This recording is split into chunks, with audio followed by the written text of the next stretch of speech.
Hi, I'm back with Nicole. And this is a really important topic, and it's probably one that people may not want to talk about, but it's very real right now. Being with your kids 24/7 and trying to homeschool them and all the worries and things going on in the world right now.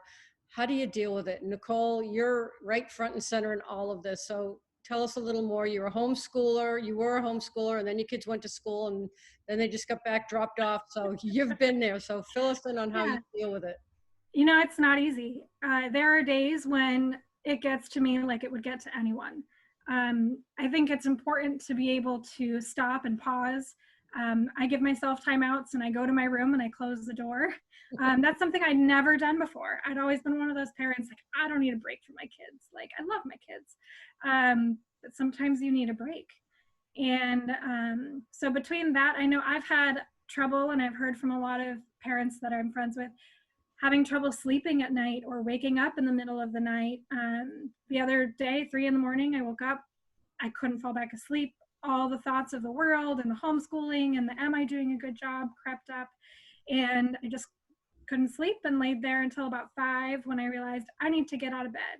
Sometimes you just need to find a spot. So I turned on the TV and put on some YouTube Serenity background and music.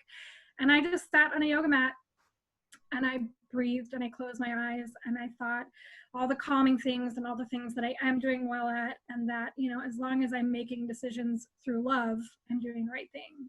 So you just have to take those moments for yourself, because if you don't find a peace in this crazy world that we're living in right now, you will not be able to be calm with your children or patient, or you won't want to do the fun things. I find that when I do that, when I take those moments, my brain works in this way of like, oh, let's do this fun thing, let's bake something, let's make jello and cut out numbers. But if I'm really stressed out and I allow the world to get into my head, it's like I'm not there for my children, and I can tell I get really stressed out.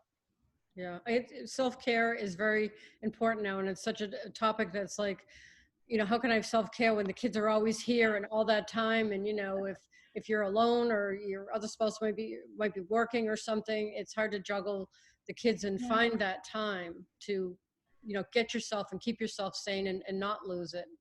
Yeah, it's difficult, and some days kids don't listen. That's just about No. kids.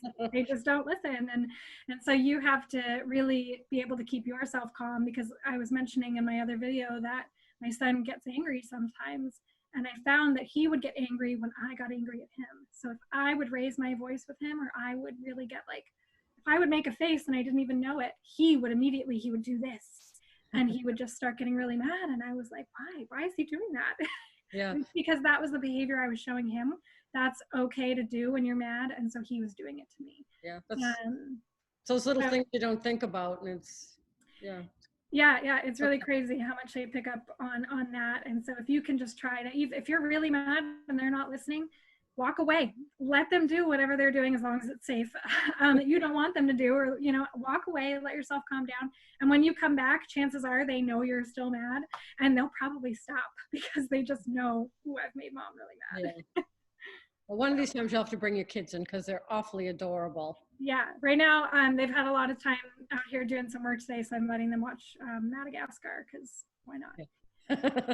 Sounds good. Well, thanks so much for that. Was, it's really helpful information, and I know people will appreciate it. And we'll be talking soon, and bringing you more helpful tips from Nicole. And it's always great to see you.